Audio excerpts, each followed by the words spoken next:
Yeah. Now, we're going to do this a few more times. If we do, Darren, what I need is, I need to take this ball from you. What I want you to do now is go and stand right here on this trampled piece of gum foam.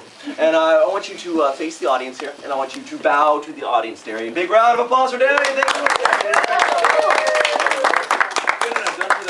Now, of course, you can take out your ball and give it a roll inside and see the same effect. It's going to go in, and it visually appears to stop and roll back uphill. Now, of course, yeah, it looks pretty cool. But a lot of people, a lot of skeptics around these parts claim it's a trick. I call them a bunch of skeptic Sallies because they're Debbie Downers, right? One way they claim this is rigged, that it's warped, right? That as the ball goes inside along the board's kind of not even. It kind of goes uphill and downhill along this level surface. Another way you can do it is by cutting the groove the ball is rolling in, like a V. So that way as the ball goes in along the V, it gets more narrow and the ball funnels back out to the wider end. Could be even a combination of those two ways. So what we do is I go ahead and put it at the very end of the board as a sort of control, if you will. And you'll see it rolls on out. And then I'm going to take the board and flip it around. Or if it were rigged in either way, or even a combination of ways, the ball would roll in instead of out.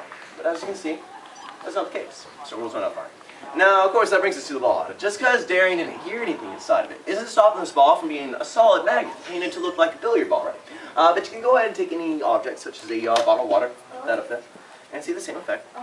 But even then, right, those skeptics, man, they claim that I filled the water in this bottle with particulate matter, and I'm just pulling the sheepskin over your eyes, right? Of course, if that were the case, and this were rigged water, I took a drink of that rigged water.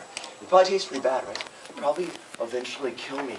Let's see how much my job is worth here. It's pretty tasty. Now put it right in the middle of the board here, and you'll see the water tube will actually appear to roll off the side, just like so. Now, yeah, I can tell by the looks on their faces that the board mystery has done its job. So let's go ahead. Big round of applause for the board mystery.